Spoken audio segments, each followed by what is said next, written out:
Hello students. तो आज हम लोग एक्सरसाइज 1.1 का जो रियल नंबर हमारा मैथ का है, वास्तविक संख्या, उसको आगे बढ़ाते हैं और आज यूक्लिड विभाजन का प्रयोग कैसे किया जाता है उसके बारे में हम लोग आज चर्चा करते हैं। इससे पहले हम लोग ने संख्याओं के बारे में बहुत अच्छे से चर्चा की थी। हर एक प्रकार की संख्याओं को हमने देखा, जाना संख्याएं क्या होती हैं, और जितनी भी संख्याएं होती हैं उन सारी संख्याओं के फादर या पिता जी कौन होते हैं? वास्तविक संख्याएं होती है, रियल नंबर। तो आज यूक्लिड विभाजन का प्रयोग कैसे करेंगे इसके बारे में चर्चा करते हैं। आइए देखते हैं एक्सरसाइज 1.1। ये हमारा पहला एक्सरसाइज है वास्तविक संख्या का यूक्लिड विभाजन। यूक्लिड विभाजन, ठीक है। यूक्लिड विभाजन को बहुत इजी मेथड में हम बनाने की कोशिश करेंगे कि आप लोगों को बहुत अच्छे से समझ में आ जाए कि यूक्लिड विभाजन क्या होता है। इससे एक क्वेश्चन 10th में आपका बोर्ड एग्जाम में पूछा जाता है यूक्लिड विभाजन से, ठीक है। या कभी कभी दो क्वेश्चन, एक ऑब्जेक्टिव में भी आ जाता है और सब्जेक्टिव में भी 2 मार्क्स के लिए क्वेश्चन पूछ देता है। इसमें हम लोग देखेंगे, जैसे सबसे पहले एकदम जीरो लेवल से शुरू करते हैं। अगर किसी संख्या को हम डिवाइड करते हैं, मान लीजिए कि 2 से हमने 4 को डिवाइड किया, ठीक, तो हमारे पास 2 दूनी 4, 0। इस पूरी प्रक्रिया में जो हमने भाग किया, इस भाग के प्रोसेस में हमें क्या क्या देखने के लिए मिल रहा है? जिससे हमने भाग दिया उसे हम भाजक कहते हैं। ओके, जिसको हमने भाग दिया उसे हम भाज्य कहेंगे। जो हमें प्राप्त हुआ उसे हम भागफल कहते हैं। और जो हमें अंत में जो फाइनली हमें मिला वो शेषफल होता है। जो बचा अंत में, जो फाइनली जो बचता है उसे हम शेषफल। ये 4 चीज। यूक्लिड विभाजन क्या है? एक रूल है, और इस रूल के आधार पर उन्होंने एक फॉर्मूला दिया। वो फॉर्मूला कौन सा था? A इज इक्वल, उनका फॉर्मूला क्या था? A is equal BQ plus R। क्या था? A is equal BQ plus R, ठीक है। इसमें A, तो A क्या है? A हम भाज्य को कहेंगे। किसको कहेंगे? भाज्य। B क्या है? B है भाजक। B क्या है? भाजक। Q क्या है? Q है भागफल। और R क्या है? R है शेषफल, ठीक है। ये एक फॉर्मूला है, और ये फॉर्मूला किसने दिया? यूक्लिड के द्वारा दिया गया। और इसी फॉर्मूला को, इसी प्रमेय को, इसी थ्योरी को यूक्लिड विभाजन एल्गोरिथम कहा गया। उसके आधार पर उन्होंने क्या बताने की कोशिश की कि कभी भी किसी भी भाज्य, अगर हम भाजक और भागफल को गुना करके उसमें शेषफल को जोड़ दें तो प्राप्त क्या हो जाएगा? भाज्य, ठीक है। अब देखिए एक एग्जाम्पल हम लोग, जैसे यहाँ पर हमने लिया, उसी आधार पर एक क्वेश्चन सिंपल सा लेकर हम इसे समझाने की कोशिश करेंगे, ठीक है। पहले इतना क्लियर हो गया? आगे मान लीजिए कि हमने कोई अंक ले लिया, ठीक है। हमने कोई अंक ले लिया और हमने आपसे पूछ दिया, क्या पूछ दिया?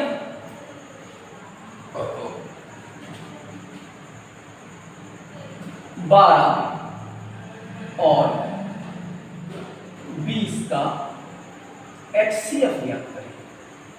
HCF ज्ञात करें, जरा समझिए। 12 और 20 का HCF ज्ञात करें, ये प्रश्न हमारे सामने आ रहा है। इसको यहां पर देखेंगे, इसके सामने जस्ट हमने बनाया ताकि आपको क्लियरली समझ में आए। अब 12 और 20 का जब हम HCF ज्ञात करेंगे तो हमारे पास 2 विधि आती है। एक होता है भागफल विधि, जो बहुत पहले हम लोग 6-7 में ही पढ़ लेते हैं, और एक होता है गुणनखंड विधि, जो 8 में हम लोग पढ़ लेते हैं। तो भागफल विधि और गुणनखंड विधि में जब भी 12 और 20 का HCF ज्ञात करें, ये कहा जा रहा है। यहाँ पर विधि का नाम नहीं लिखा गया है, लेकिन प्रश्न में आपको ये लिखा जाएगा कि 12 और 20 का HCF यूक्लिड विभाजन से ज्ञात करें। इससे यूक्लिड विभाजन विधि से ज्ञात करें। ठीक है, तब हम क्या करेंगे? जब यूक्लिड विभाजन के प्रयोग की बात आएगी तो हम भागफल विधि में जाएंगे, गुणनखंड विधि में बिल्कुल नहीं जाएंगे। किस पर जाएंगे? भागफल विधि। तो इसको जरा भागफल विधि में आते हैं। 12 डिवाइड 20 कितने बार में आएगा? एक बार में ये डिविजिबल है। ठीक है, तो 12 का ही 12 हो गया। अब हमारे पास शेषफल कितना बच जाता है? देखिए, शेषफल अगर 20 में से 12 को घटाएंगे तो 8 बचेगा। अब क्या नियम है HCF निकालने का? भागफल विधि में क्या नियम होता है? तो नियम ये होता है कि जो शेषफल बचा उसको फिर आप भाग दीजिए, किससे? भाजक से। तो भाजक यहाँ पर कितना है? 12।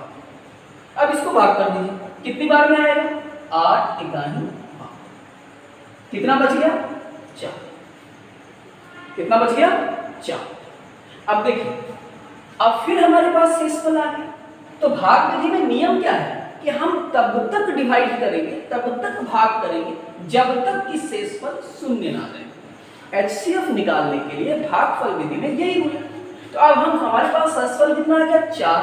अब फिर हम इसको भाजक को डिवाइड करेंगे, कितना आ जाएगा? 4 दूनी 8। अब यहाँ पर समाप्त हो गया, आगे HCF। इसका मतलब ये प्रोसेस यहाँ पर रुक गया। इसी को आप, ठीक है, इसी को आप क्या करेंगे? एल्गोरिथम में जब जाएंगे तो इसी को किस आधार पर लिखेंगे? Step by step. First step में हमारा क्या आया? ये देखिए, ये हमारा पहला स्टेप है, ये दूसरा स्टेप, और ये हमारा दूसरा स्टेप हो गया, और ये हमारा तीसरा स्टेप। समझ रहे? तो फर्स्ट स्टेप, सेकेंड स्टेप और ये थर्ड स्टेप, तीनों स्टेप को बस लिख देना है। कैसे लिखना है? हमारे पास रूल क्या है? भाज्य। पहले भाज्य, तो भाज्य यहां पर कितना है? 20 बराबर भाजक गुना भागफल। भाजक कितना है? 12। भागफल कितना है? 1 प्लस शेषफल कितना है? 8। इसी मेथड पर हमने इसको बैठा दिया। आगे बात समझ में? दूसरा देखिए, दूसरे स्टेप में फिर आएंगे। दूसरे स्टेप में हमारे पास भाज्य कितना है? 12। भाजक कितना है? 8। भागफल कितना है? 1। शेषफल कितना है? 4। ओके, थर्ड स्टेप में आएंगे। हमारे पास क्या है? भाज्य कितना है? 8। भाजक कितना है? 4। भागफल कितना है? 2। शेषफल कितना है? 0।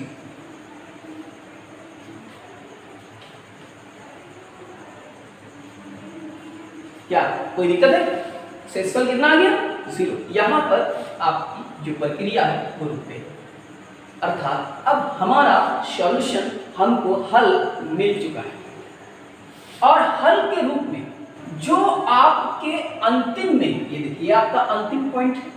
अंतिम पॉइंट में जहां पर आपको 0 प्राप्त हो चुका है, 0 प्राप्त हो चुका है, उसी में जो भाजक होगा, तो इसमें भाजक कौन है? 4। बस जो भाजक होगा वही आपका HCF माना जाएगा। मेरे ख्याल से आपको बहुत अच्छे समझ में आ गया होगा। अगर प्रॉब्लम होगा, समझ में नहीं आएगा, कमेंट जरूर करेंगे। ठीक है, ये हम एग्जाम्पल के माध्यम से यूक्लिड विभाजन को समझाने की कोशिश की। इतनी परिभाषा भी दी आपको, एग्जाम्पल भी लिए। ठीक है, कि आपको यूक्लिड विभाजन समझ में आ गया होगा। क्लियर है? कहीं कोई प्रॉब्लम नहीं है? चलिए ओके, आगे बढ़ते हैं। चलिए अब एक्सरसाइज 1.1 का पहला क्वेश्चन लेते हैं हम लोग। 1 नंबर पहला क्वेश्चन हमारे पास क्या है? यूक्लिड विभाजन एल्गोरिथम विधि से HCF क्या है। इस HCF में पहला क्वेश्चन आपके सामने है 135 और 225 का हमको क्या करना है? HCF क्या करना है। जरा देखो, 125 135 35 है, 135 और 225 का HCF ज्ञात करना है। क्या ज्ञात करना है? HCF। किस विधि से? यूक्लिड विभाजन विधि से। तो जरा देखो, अब आप क्या करेंगे, जैसे अभी हम बताएं, आप डिविजिबल करेंगे 135 डिवाइड करेंगे 135 से इसको 225, ये रफ में करेंगे, फेयर पर नहीं करेंगे, मतलब रफ जो पेपर मिलेगा उस पर करेंगे, आप कॉपी में जब नोटबुक में बनाएंगे उस साइड में करेंगे, ठीक है। अब 135 से इसको आप डिवाइड कीजिए, कितने बार में आएगा? एक बार में 135 आ जाएगा, ठीक है। इसको माइनस कीजिए, कितना हो रहा है? 90। अब फिर 90 से डिवाइड करेंगे 135, कितने बार में? एक बार, कितना बच गया? 45। अब फिर 45 से डिवाइड करेंगे 90 को, कितने बार में? 45 दूनी 90, कितना बच गया? जी। 3 स्टेप में यहां पर भी हमारा काम हो जा रहा है। अब इसी प्रोसेस को हम यहां पर HCF के रूप में यहां पर बस स्टेप बाय स्टेप, जब हमने बताया एग्जांपल में वैसे ही लिख देना है। यहां पर भाज्य क्या है, किस रूप में लिखना है? तो A is equal BQ plus R के रूप में, किस रूप में? A is equal BQ plus R के रूप में लिख देना है। इसका मतलब क्या है? ये क्या है? भाज्य, भाजक, भागफल, शेषफल। तो भाज्य यहां पर कितना है? 225। भाजक गुना भागफल, भाजक कितना है? 135। भागफल कितना है? 1। शेषफल कितना है? 90, ठीक है। दूसरे पर आ जाए, दूसरा स्टेप हमारे पास, भाज्य कितना है?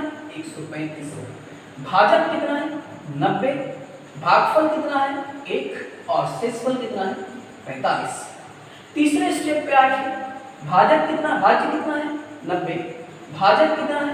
45, भागफल कितना है? 2 और शेषफल कितना है? 0। 0 जैसे ही आया हमारा प्रोसेस खत्म और हमको आंसर मिल चुका है। आपको बता चुके हैं कि लास्ट स्टेप में जब 0 आ जाए तो आंसर के रूप में आपको जो संख्या भाजक होगी वही आपका आंसर होगा। तो HCF कितना हो गया आपका? 45। Any problem? मेरे ख्याल से समझ गया हूँ। अब इसमें इस 1 नंबर के 2 क्वेश्चन और हैं, 2 और 3, 2 और 3, ये दोनों क्वेश्चन आप लोगों के होमवर्क में रहा, इसे आप घर पर देखें, ठीक है। आगे बढ़ते हैं, अगले प्रश्न पर आते हैं। देखिए अगला क्वेश्चन आपके सामने है, दूसरा नंबर। दर्शाइए कि कोई भी धनात्मक विषम पूर्णांक 6q + 1, 6q + 3 या 6q + 5 के का होता है। जरा देखिए, सॉल्व करते हैं इसको। क्वेश्चन अच्छे से समझिएगा, ठीक है। थोड़ा सा कंसंट्रेशन वाला क्वेश्चन है, ठीक है। अब देखिए यूक्लिड विभाजन से इसे हमको सॉल्व करना है। तो यूक्लिड विभाजन का फार्मूला हम बता चुके हैं, A is equal BQ plus R। ये भी बता चुके हैं कि A क्या है, B क्या है, Q क्या है और R क्या है। अब देखिए पहला क्वेश्चन आपके पास क्या है, 6Q + 1 के रूप में। तो A बराबर 6Q, देखिए यहाँ पर Q, ठीक है, और 6, इसका मतलब क्या है? 6Q + 1 लिख देंगे तो B का वैल्यू कितना हो जाएगा? 6 और R का वैल्यू कितना हो जाएगा? 1। समझ रहे हैं? R का वैल्यू कितना हो जाएगा? 1। A तो हमको निकालना ही है, A का वैल्यू तो रहेगा नहीं, और Q का वैल्यू धनात्मक है, Q ही रहेगा, ठीक है। अब देखिए यहाँ पर हम मान लेते हैं, सबसे पहले मान क्या माने हम? धनात्मक पूर्णांक, ठीक है, माना धनात्मक पूर्णांक। तो धनात्मक पूर्णांक क्या है? A है। धनात्मक पूर्णांक क्या है? A है, ठीक है। दूसरा B, और B क्या है? ये क्या है? भाजक, हम पहले ही बता चुके हैं, समझिएगा वाला एकदम क्लियरली समझिए। ये B क्या है? भाजक, और भाजक बराबर फॉर्मूला हम आगे लिखे भी हैं 6, तो भाजक B बराबर कितना है? वैल्यू 6। R क्या है? 1। R क्या है? शेषफल, तो ये शेषफल आपका दिया हुआ है, R इज इक्वल कितना दिया हुआ है?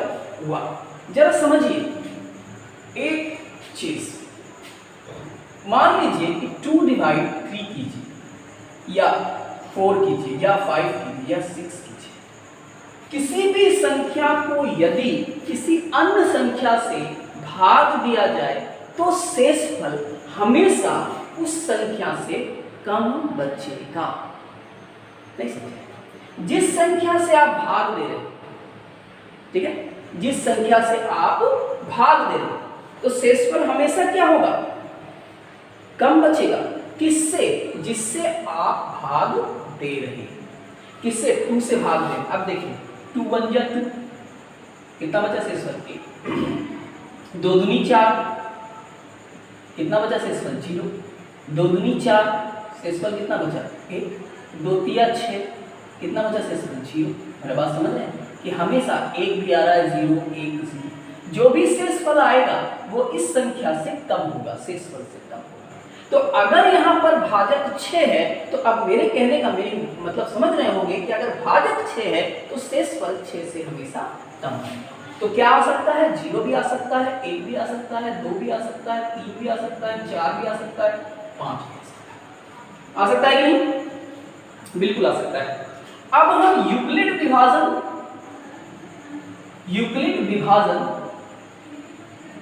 नियम पर चले जाते हैं, यूक्लिड विभाजन रूल के आधार पर आते हैं। तो यूक्लिड विभाजन नियम से हमें क्या मिलता है? Formula A = BQ + R। मिल गया फॉर्मूला। A तो हमको निकालना ही है भैया, तो A तो A ही रहेगा। B का वैल्यू देखिए कितना है? 6, Q की जगह पर कुछ नहीं, और R पहला मान अगर हम 0 ले लेते हैं, शेषफल कितना ले लेते हैं? 0 ले लेते हैं, तो हमको क्या मिल जाता है? 6Q मिल गया। फिर A बराबर निकालते हैं 6Q प्लस R का वैल्यू 1 भी हो सकता है। फिर A बराबर निकालते हैं 6Q प्लस R का वैल्यू 2 भी हो सकता है। फिर R का वैल्यू 3 भी हो सकता है, R का वैल्यू 4 भी हो सकता है, और R का वैल्यू 5 भी हो सकता है। हो सकता है कि सारी पॉसिबिलिटी है इसमें कि वैल्यू R का वैल्यू सिर्फ चेंज होगा, बाकी सब कुछ सेम ही रहे। B का वैल्यू सबके लिए 6 ही है। A क्या है? धनात्मक पूर्णांक। ठीक है, इतना क्लियर है? आगे बढ़िए। अब क्वेश्चन पर आइए। दर्शाए कि कोई भी धनात्मक विषम पूर्णांक, ये नोट कीजिए, क्या दिया हुआ है? विषम पूर्णांक। अब जरा यहां पर देखिए 6 क्या है?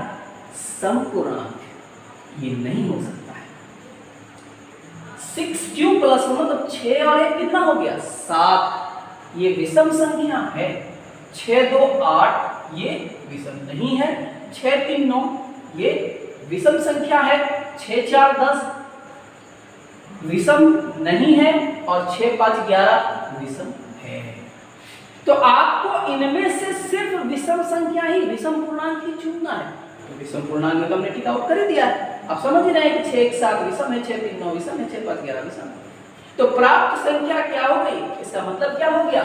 6Q + 1, 6Q + 3 और 6Q + 5 एक विषम पूर्णांक।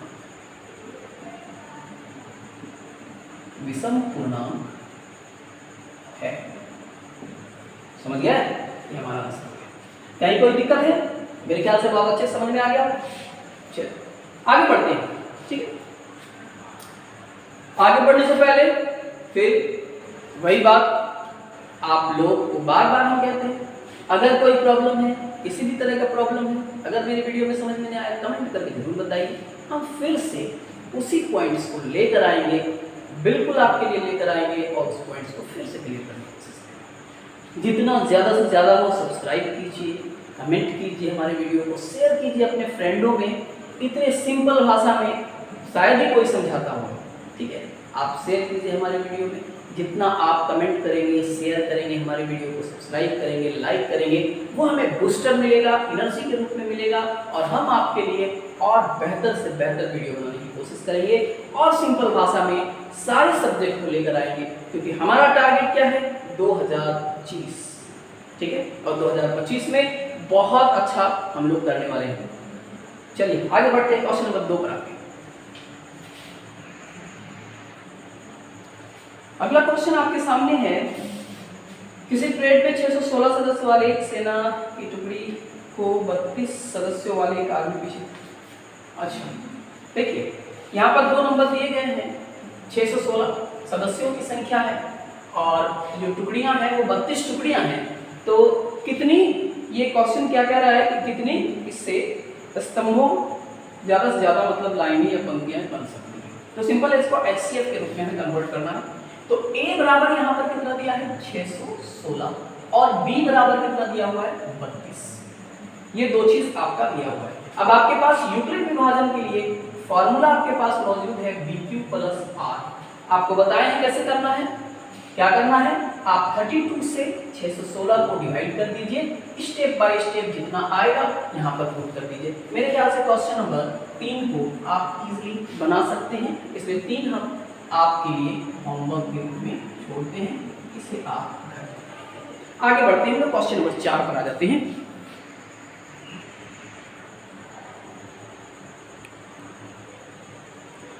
चलिए आपके सामने क्वेश्चन है, यूक्लिड विभाजन का प्रयोग करके दर्शाइए कि किसी भी धनात्मक पूर्णांक का वर्ग किसी पूर्णांक m के लिए 3m या 3m+1 के रूप में होता है। जो यूक्लिड विभाजन का प्रयोग करके 6q+1 वाला हम लोग अभी बनाए, बिल्कुल सेम उसी तरह से इसको भी सॉल्व करना है यूक्लिड विभाजन का प्रयोग करके। कैसे सॉल्व करेंगे, देखिए सिंपल है। हम क्या बताए, a = bq + r। तो पहला वैल्यू आप देख लीजिए कितना है 3m, तो a = 3m हो गया, प्लस कुछ नहीं दिया है, इसका मतलब हम 0 कर सकते हैं। तो b का वैल्यू आप देख रहे हैं 3 हो गया और r का वैल्यू 0 हो गया। ठीक है, तो यहाँ पर हम सबसे पहले क्या करेंगे, हल करेंगे। मान धनात्मक पूर्णांक को आप मान लेंगे, ठीक है, धनात्मक पूर्णांक को आप मान लेंगे और धनात्मक पूर्णांक क्या है a है। ठीक है, आगे बढ़ते हैं। अब हमारे सामने b यहाँ पर हमको प्राप्त हो चुका है, b बराबर 3। b क्या है, भाजक, आप लोग जान रहे हैं। ठीक है, उसके बाद हमको r भी मिल चुका है। r क्या है, शेषफल है, और शेषफल हम बताए थे जो भाजक होता है, तो भाजक कितना है 3, हमेशा शेषफल उससे कम होगा। तो उससे कम कौन कौन सा हो सकता है, 0 हो सकता है, 1 हो सकता है, 2 हो सकता है।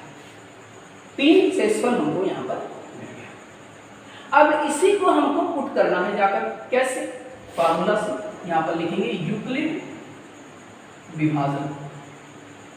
ठीक है, यूक्लिड विभाजन नियम से हमें क्या मिलता है, a = bq + r। क्या मिल रहा है, a = bq + r। जरा पर पुट कर दीजिए आप वैल्यू को, a तो a ही रहेगा, v का वैल्यू कितना है 3 है, 3q हो गया, r का वैल्यू 0 है, इट मींस कितना हो गया 3।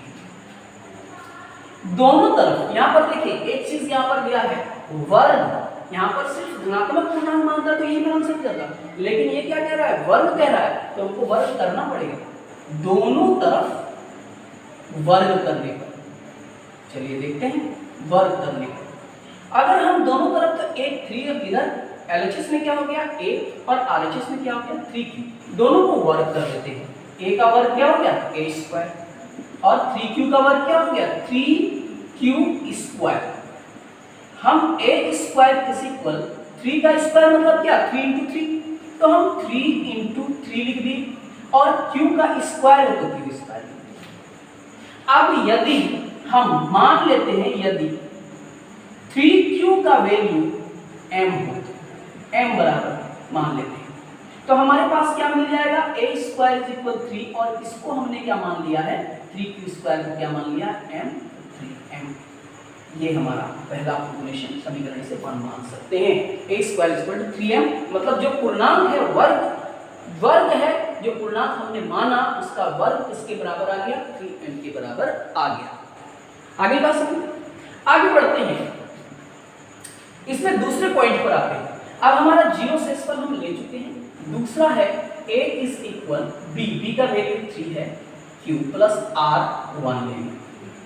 अब यहाँ पर भी हम दोनों तरफ क्या करेंगे, वर्ग करेंगे, दोनों तरफ वर्ग कर देंगे। वर्ग करने पर अगर हम दोनों तरफ वर्ग करेंगे तो a का वर्ग क्या हो जाएगा a²। कोई दिक्कत है नहीं ना, पहले वाले में बहुत अच्छे समझाए हैं, इसलिए थोड़ा सा तेजी चल रही है क्योंकि वीडियो भी बहुत ज्यादा लेंथी नहीं होना चाहिए, तो ये भी ध्यान रखना पड़ता है। तो a का वर्ग क्या हो जाएगा a² और 3q + 1 का वर्ग यहाँ पर भी हम कर देंगे। अब a² = a + b का होल स्क्वायर, फार्मूला में टूटेगा। ये किसका वैल्यू हो गया a का, ये किसका b का, ऑफलाइन में बहुत अच्छे से कई बार, 1000 बार हम बताए हैं कि स्क्वायर को कैसे तोड़ा जाता है फॉर्मूला में। तो a प्लस बी का होल स्क्वायर का फॉर्मूला क्या होता है? a square plus B square plus 2ab, यही होता है ना। चलो इसी में हमको पुट कर देना है, a का वैल्यू a स्क्वायर मतलब 3q स्क्वायर हो गया प्लस 2ab कर देते हैं 2 into 3q into 1 plus b square मतलब 1 का स्क्वायर 1। अब हमारे पास क्या आ गया? 3q स्क्वायर, 3 का स्क्वायर मतलब 3 गुना 3 लिख सकते हैं या नहीं? बिल्कुल लिख सकते हैं। 3q square plus 2 into 3q, 1 को तो लिखना नहीं है इधर, यहाँ 1 रह गया। अब इसमें जरा देखो 3 और 3 दोनों मिल रहा है कि नहीं? हम 3 को कॉमन ले सकते हैं, इसका क्या बच गया? 3q स्क्वायर और यहाँ पर क्या बच गया? 2q बच गया और यहाँ क्या बच गया? प्लस 1। अब इस पूरे को हम किसके बराबर मान सकते हैं? m के बराबर। यदि 3q square plus 2q is equal m हो तो, अगर m होता तो क्या हो जाएगा? a स्क्वायर इज इक्वल 3, ये पूरा किसके बराबर? m के बराबर। तो 3m, 3 आगे है और ये m और प्लस क्या हो गया? 1। ये हमारा दूसरा समीकरण भी गया। यही तो प्रूफ करना था कि दो संख्याओं को हमने a स्क्वायर, दोनों ही धनात्मक संख्या, इसका वर्ग किया और वर्ग करने पर हमको एक बार 3m और दूसरी बार 3m प्लस 1 के रूप में प्राप्त हुआ। चलिए तो अगला क्वेश्चन हमारे पास क्वेश्चन नंबर 5 और ये इस लेसन का लास्ट क्वेश्चन भी है।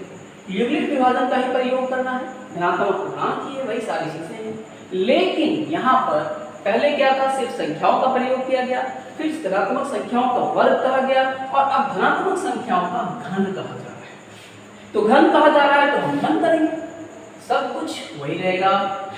कैसे करेंगे? देखिए सबसे पहले हम क्या, हमारे पास क्या क्या दिया हुआ है? मान लेते हैं, माना धनात्मक पूर्णांक, धनात्मक पूर्णांक क्या है? धनात्मक पूर्णांक को हम कितना मान लेते हैं? 1। ठीक है, धनात्मक पूर्णांक क्या है? 1। अब जरा देख लीजिए साइड में, अगर समझ में नहीं आता है तो a is equal bq plus r। अगर a इज इक्वल पहला वैल्यू ले लीजिए क्या है? 9m ले लिया प्लस 0, वो प्लस नहीं है कोई भी संख्या तो हम 0 ले सकते हैं, तो 9m प्लस 0, तो b का वैल्यू कितना हो गया? 9। b क्या हो गया? भाजक, तो भाजक का मान कितना हो गया यहाँ पर? 9। और हमारे पास r मतलब शेषफल, तुम लोग को बताया हम कि शेषफल का वैल्यू हमेशा भाजक से छोटा है, तो शेषफल यहाँ पर क्या हो सकता है? 9 से छोटा, 0 1 2 3 है ना, डॉट डॉट कहाँ तक? 8 तक हो सकता है। ठीक है, सारा संख्या लिखते हैं। आप प्रश्न पर आते हैं, यूक्लिड विभाजन नियम है ना, तो यूक्लिड विभाजन नियम से हमें क्या मिला? a is equal bq plus r। a का वैल्यू धनात्मक पूर्णांक है, b का वैल्यू 9 है और r का वैल्यू पहला शेषफल कितना है? 0। अब क्या करना है? दोनों तरफ घन करने पर, जैसे हमने वर्ग किया वैसे ही घन करें। अगर हम घन करते हैं तो a का घन कितना हो जाएगा? aq और 9q है यहाँ पर प्लस 0 मतलब 9q ही हो गया, तो 9q का घन करते हैं।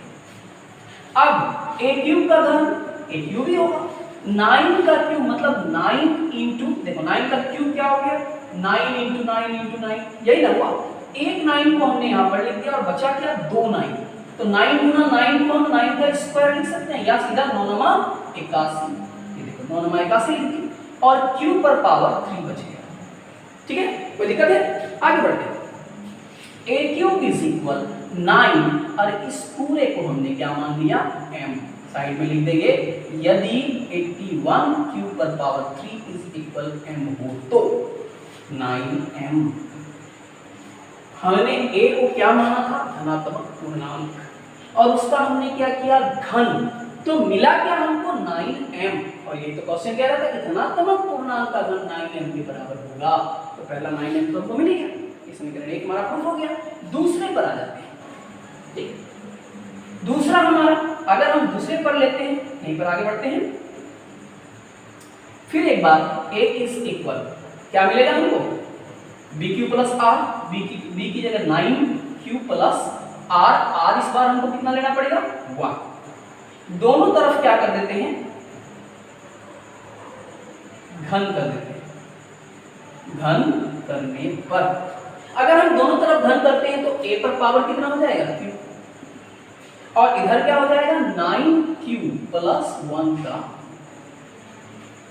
a पर पावर 3 का मतलब क्या हो गया, a पर पावर 3 a3 हो, और a प्लस b का होल क्यूब, जानो जरा ये पूरा a का वैल्यू है, ये b तो a प्लस b का होल क्यूब का फॉर्मूला क्या हो जाता है a क्यूब 9q पर power 3 a cube plus 3a square 9q का स्क्वायर, ठीक है, a स्क्वायर b का वैल्यू कितना है 1 प्लस 3ab, a का वैल्यू 9q और b का वैल्यू कितना है 1, ठीक है, और प्लस b क्यूब 1 का क्यूब 1 ही होगा 1 क्यूब।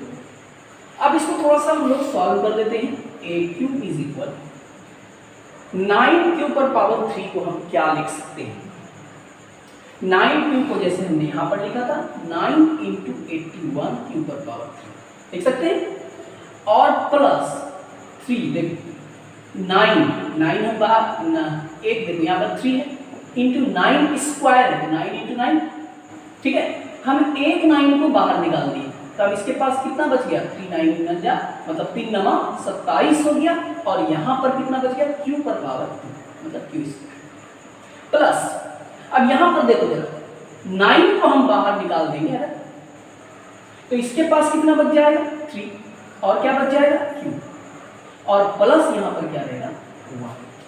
अब इन तीनों में से हम 9 को कॉमन ले लेते हैं, बाहर निकाल देते हैं 9 को कॉमन ले, तो इसके पास कितना बच गया 81 q पर पावर 3 प्लस यहां पर 27 q स्क्वायर प्लस यहां 3q, और यहां क्या बचेगा 1। इस पूरे को अगर हम m के बराबर ले लेते हैं तो a cube is equal 9m plus 1 हमारा दूसरा समीकरण प्रूफ हो गया। तीसरा प्रूफ करने की जरूरत नहीं, बहुत ज्यादा लेंथी हो जाएगा, अगर करना चाहते तो आप लोग कर लीजिएगा इसी मेथड से। क्यूब केवल करना है, यहाँ पर दो करके हम निकालें। और कोई प्रॉब्लम? मेरे ख्याल से आपको बहुत अच्छे समझ में आ गया होगा। ये लेसन आपका कंप्लीट हो गया। 1 to 5 सारे क्वेश्चन हमने बता दिए। 2-3 क्वेश्चन हमने आपको होमवर्क में दिए थे, बहुत सिंपल है, एचसीएफ निकाल दीजिए। आगे हम लोग नेक्स्ट वीडियो में मिलते हैं नेक्स्ट डे, तब तक के लिए सब